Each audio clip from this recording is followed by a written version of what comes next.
Radhe Radhe everyone, कैसे हैं आप सब। होप करती हूँ आप सब बहुत ही अच्छे होंगे। गाइज, आज की वीडियो में हम आपको बताने वाले हैं कि जो लोग पूरे साल कोई दीपक नहीं जला पाते, मतलब कोई दीपदान नहीं कर पाते, जैसे घर में मंदिर में दीपक नहीं कर पाते, या बाहर किसी मंदिर में दीपक नहीं कर पाते, या घर के दहलीज पे दीपक नहीं जला पाते, या फिर तुलसी में या किसी भी मंदिर में आप दीपक नहीं कर पाते, मतलब इतने व्यस्त हैं अपनी लाइफ में कि आपको पूजा करने का समय नहीं है, दीपक जलाने का समय नहीं है। तो आपके लिए ये वीडियो बहुत ही यूज़फुल होने वाला है। इसको लास्ट तक आप जरूर देखिए। देखिए, आज मैं आपको बताऊंगी कि ये 365 बाती का एक दीपक बनेगा, और 365 बाती मतलब 365 पूरे एक साल का दीपदान होता है, जो एक ही दिन किया जाता है, और पूरे साल के दीपदान का हम एक ही दीपक से पुण्य प्राप्त कर लेते हैं। तो ये दीपक कैसे बनेगा, इसको हम कैसे जलाएंगे, कहाँ जलाएंगे, कब जलाएंगे, तो सारी जानकारी आज मैं इस वीडियो में आपको देने वाली हूँ।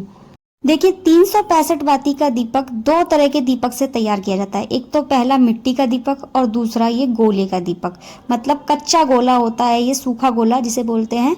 तो इसका दीपक बनाकर आप दीपदान कर सकते हैं। ये भी दीपक ही होता है, जब इसे आप बीच में से काट लेंगे तो ये कटोरी बन जाती है दो, तो ये दीपक बन जाते हैं। इन्हीं के अंदर हम 365 बाती लगाकर दीपदान करते हैं, और ये दीपक बहुत ही अच्छा और बहुत ही शुभ माना जाता है। जैसे मिट्टी का दीपक होता है, उससे भी कहीं ज़्यादा अच्छा इस दीपक को माना जाता है, क्योंकि ये अपने आप ही पूरा समर्पित हो जाता है भगवान विष्णु को, माता लक्ष्मी को। जिस भी मंदिर में आप दीपदान करेंगे इस दीपक का, तो ये पूरा समर्पित कर देता है अपने आप को। मेरा कहने का मतलब ये है कि आपको इसका विसर्जन नहीं करना, ये पूर्ण विसर्जित हो जाता है खुद ही अपने आप ही, क्योंकि ये पूरा ही जल जाता है दीपक। और जब आप मिट्टी का दीपक जलाएंगे तो आप जहाँ भी किसी भी मंदिर में या कहीं भी आप जला रहे हैं, तो उसको आपको उठा के लाना होता है, फिर आपको उसका विसर्जन करना होता है। तो इसलिए मैं यही कहूँगी, आप इसी दीपक का दीपदान करें। और दीपदान करना है आपको, दीपक नहीं जलाना। मतलब दीपदान और दीपक जलाने में बहुत अंतर होता है। अब मैं दीपदान करके दिखाऊंगी आपको कि आप पूरे साल कुछ नहीं कर पाए तो इस दीपदान को आप जरूर करें, मैं यही कहूंगी आपसे। देखिए, सबसे पहले आपको बाती तैयार करनी है। 365 बाती आप कैसे तैयार करेंगे, देखिए इसमें कलावे की बाती, कच्चा सूत जो होता है उसकी बाती लगा के डाली जाती है। देखिए ये कैसे तैयार करनी है। किसी कलावे में 5 धागे, मतलब 5 सूत होते हैं, किसी में 4, किसी में 3, किसी में 2, किसी में 7, इस तरीके से सूत आते हैं। तो मेरे कलावे में 5 सूत है, मतलब 5 धागे हैं। तो मैं यहाँ पर 365 को 5 से डिवाइड कर दूंगी, तो मेरा आएगा 73, मतलब 73। मतलब भाग करना है आपको 365 से। जितने भी आपके कलावे में धागे हैं उनको 365 से आप भाग दे दीजिए, तो आपको पता लग जाएगा कि आपको हाथ पर कितनी बार लपेटना है वो। देखिए, यहाँ पर मेरे 5 धागे हैं, तो मैं इस तरीके से भी गिन के कर सकती हूँ 5, क्योंकि ये बाती जो है डबल बन रही है, आगे की और पीछे की अलग, क्योंकि बीच में से इन्हें मैं कट करूंगी, काटूंगी, तो ये डबल हो जाएंगी। तो 73 बार मैं इनको लपेटूंगी, फिर 73 बार में जब मैं इन्हें कट करूंगी तो ये डबल हो जाएंगी, खुल के ये 365 बाती बैठेंगी पूरी। और या फिर आप इस तरीके से भी कर सकते हैं, जैसे मेरे में 5 धागे हैं तो मैं 5 आगे से लूंगी, 5 पीछे से, 10 गिनूंगी। मतलब पूरा जो एक सर्कल ले रही हूँ मैं, राउंड जो ले रही हूँ वो पूरा 10 बाती का हो रहा है। उसके बाद इसी तरीके से मतलब एक राउंड 10 का, फिर दूसरा राउंड 20 का, तीसरा राउंड 30 का। तो होप कर रही हूँ आपको जैसे मैं बाती बनाना सिखा रही हूँ, समझा रही हूँ, आपको समझ आ रहा होगा। तो आपके पास जितने भी धागे हो ना, उनको या तो 365 से आप डिवाइड कर दें, या फिर आप इसी तरीके से बनाएं जैसे मैं बना रही हूँ। अगर आपको वैसे ना समझ में आ रहा हो तो आप इस तरीके से ही बना सकते हैं। इसी तरीके से आपको 365 बाती पहले तैयार करनी है, और जब 365 बाती आपकी तैयार हो जाएंगी, फिर आपको जो है इन्हें कट करना है, ऊपर से भी और नीचे से भी। तो ये खुलकर मतलब 365 बाती होंगी, क्योंकि ये 5 धागे हैं, तो 5 को आप 73 से गुणा करेंगे तब भी 365 ही आएगा। फिर आपको ऊपर और नीचे से दोनों तरफ से यहाँ से काट देना है।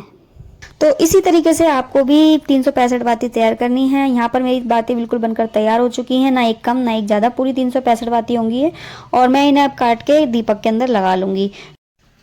अब देखिए, हमें दीपक कैसे बनाना है। बाती तो हमने बना ली है, अब हम देखेंगे दीपक हम कैसे तैयार करेंगे। सबसे पहले आप इस तरीके से थोड़ा सा फोल्ड कर लें बातियों को, जिससे कि ये इकट्ठी रहें और खुले नहीं, क्योंकि देखिए जब ये इनमें तेल या घी वगैरह हम कुछ डालते हैं ना, तो ये फिर आपस में खुल जाती हैं।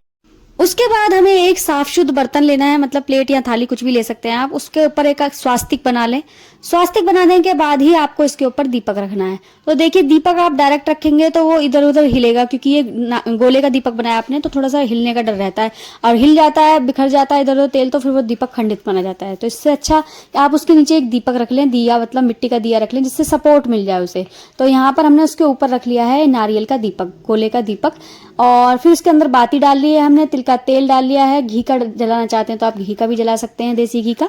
तो यहाँ पर हमने देखिए पूरा दीपक तैयार कर लिया। उसके बाद आपको रोली से चंदन से तिलक करना है।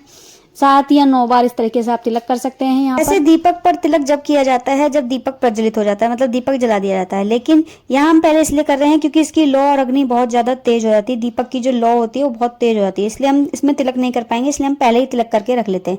फिर उसके बाद हम दीपक को प्रज्वलित करेंगे और दीपक को प्रज्वलित करने के बाद हम इसमें थोड़ा सा भोग डालेंगे। भोग में आप खील बताशे, क्योंकि देखिए दिवाली का वो था तो हमने खील बताशे डाल दिए हैं। तो 15 दिन तक दिवाली का ही वो रहता है, जब तक गंगा स्नान होता है। तो दिवाली तक आप खील बताशे हर भोग में मतलब इस्तेमाल कर सकते हैं, लेकिन साफ और शुद्ध होने चाहिए। खील बताशे यूज करे हुए नहीं होने चाहिए, मतलब कहीं पर चढ़े हुए नहीं होने चाहिए।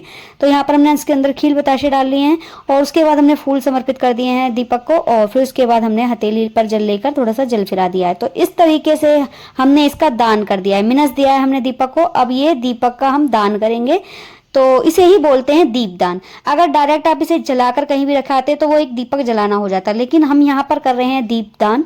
तो जब तक आप दीपक को मिनसेंगे नहीं तब तक दीपदान नहीं होता। तो ये बात सिर्फ दीपक की ही नहीं है, किसी भी चीज का अगर आप दान कर रहे हैं तो पहले उस चीज को मिनस लें आप, उसके बाद ही उसको दान करें, तभी वो दान में मानी जाती है। अब ये जान लीजिए कि इस दीपक को हमें कहाँ लगाना है। देखिए, आप इस दीपक को भगवान विष्णु के मंदिर में लगाकर आ सकते हैं, या फिर अपने ही घर में तुलसी में लगा सकते हैं इस दीपक को, या फिर ठाकुर जी के सामने लगा सकते हैं इस दीपक को। लेकिन इस दीपक की लौ बहुत तेज होती है, इसलिए इसे थोड़ा दूर से ही लगाएं, ये मैं आपसे पहले ही बोल रही हूँ। तो आप इस दीपक का दान विष्णु भगवान का कोई भी स्वरूप हो उनके सामने लगा सकते हैं, जैसे ठाकुर जी के सामने, राम जी के सामने या शालिग्राम जी के सामने। तो इस तरीके से इसका दीपदान कर सकते हैं, या फिर आप शिवालय में भी कर सकते हैं इसका दीपदान। और आप किसी भी वृक्ष के नीचे, देव वृक्ष के नीचे भी इसका दीपदान कर सकते हैं, या फिर आपका कोई इष्ट है जिनको आप बहुत ज्यादा मानते हैं उनके आगे भी जाकर आप इस दीपदान को कर सकते हैं। तो गाइस देखिए, इस तरीके से इसका विसर्जन खुद ब खुद होने लग जाता है। आप जब सुबह देखेंगे तो इसमें कुछ नहीं होगा, ये पूरा एकदम जल चुका होगा। तो अब मैंने सारी बात आपको बता दी है, लेकिन एक बात रह गई है कि अब ये दीपक आपको लगाना कब है। देखिए, ये दीपक आपको कार्तिक की पूर्णिमा वाले दिन लगाना है। लास्ट जो होता है दिन कार्तिक का, वो पूर्णिमा का दिन होता है, उसी दिन आपको शाम के समय इस दीपक का दान करना है। तो ध्यान रहे आपको कि ये कार्तिक की पूर्णिमा वाले दिन ही आपको लगाना है 365 वाती का दीपक। होप करती हूँ आपको आज की वीडियो अच्छी लगी होगी। अगर अच्छी लगी हो तो प्लीज़ वीडियो को लाइक शेयर कमेंट करना बिल्कुल ना भूलें। चैनल को भी जाकर जल्दी से सब्सक्राइब करें और मिलती हूँ आपसे नेक्स्ट वीडियो में किसी अच्छी सी पूजा विधि और जानकारी के साथ। तब तक के लिए राधे राधे।